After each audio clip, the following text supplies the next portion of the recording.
Arthur goes to camp. I'm not going, says Arthur. Arthur, you will be loved camp. Think of all the new friends you will make, says his mother. I have found memories of my own camp days, says Arthur's father. Camp will teach you about the great outdoors. I'm not going.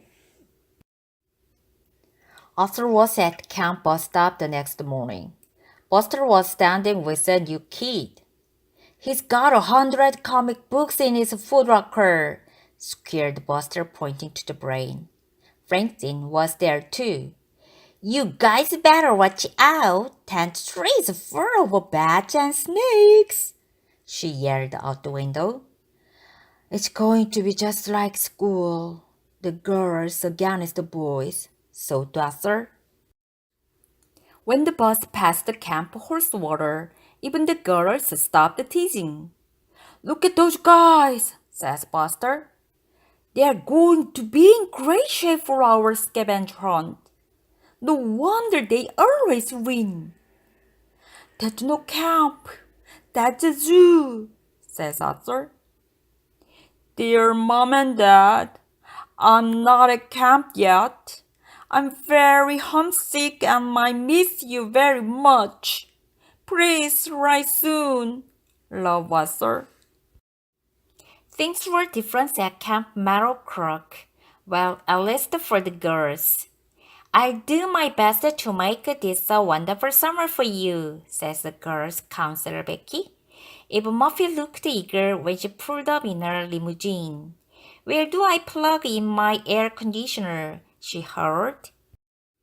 The boys' counselor was a different story. Attention, man, line up, barked Rocky. Stand up straight, suck in Doge God. I've never seen such a soft, flabby bunch. No dessert for you, man, this summer. Muffy had brought her own dessert. After a dinner that tasted like macaroni and fries and warm burgers, she opened her trunk. The girls dug in. At bedtime, Muffy discovered the tent has no electricity. How will I brush my teeth? She moaned.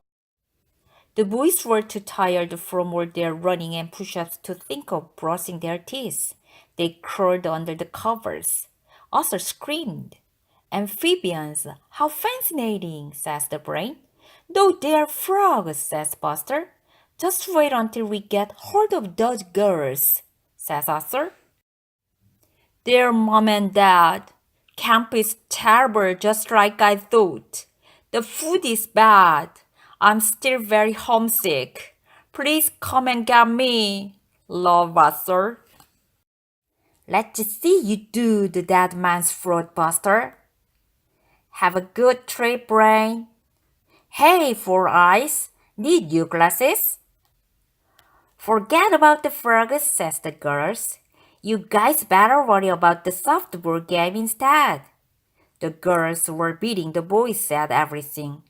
Disgust, says Rocky. I'll never leave this town.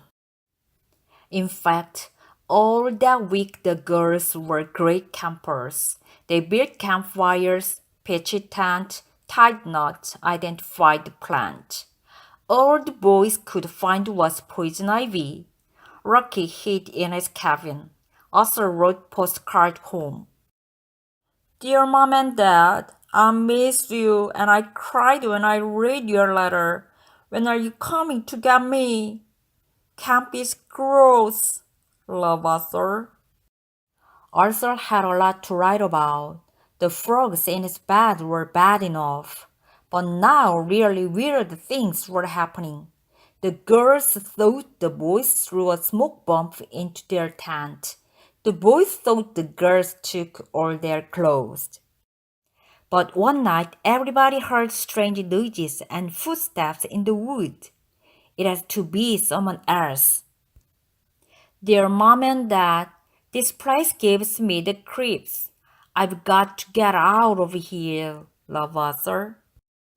Everyone was too scared to tell ghost stories. We have to do something, says the brain.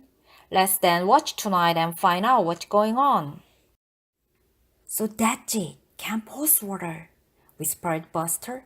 They've been trying to scare us all along. Don't worry, we'll fix them tomorrow at the scavenger hunt, says the brain. I've got a plan, but we'll need the girls' help. Arthur had a plan too. He decided to run away. Dear Mom and Dad, I decided not to wait for you to come and get me. I think I can remember how to get home. Love, Arthur. Welcome to the annual Meadowcroft Horsewater Scavenger Hunt. The next morning, Becky read the list of things to find. Frog, oak leaf, balloon, sunglasses, sneaker, banana, alarm clock, flashlight. And be back at sunset, she said. The brain nudged Francine. Time for phase one of the plan, he whispered. Watch out for bears. The woods are full of them, she yelled to the Horsewater kids. They just laughed. Nobody noticed us sneaking away. Everybody was in the woods looking for things. Strange noises started coming from the bushes. Suddenly, a huge furry animal burst from the underbrush. A bear! Howled Muffy and Buster and Francine, trying not to giggle. When the Metal Croc team started hunting again, the bear helped too. How can we wear this coat, Muffy? The brain's voice floated out from the fur. It's so hot. It's never too hot for me, Muffy grinned. Our plan really worked, but we still haven't found the flashlight. And has anyone seen Arthur? Says Buster. It doesn't matter if the horse team never comes down from the trees. We can't win if we don't have everything, groaned Francine. Meanwhile, it was getting dark and Arthur was lost. He heard strange noises. Were they footsteps? Arthur reached into his backpack for his flashlight. He snapped it on. A flashlight! We won! 3 cheers for Arthur! Dear Mom and Dad, the scavenger hunt was great. Camp is great. I want to come back next year. Love, Arthur.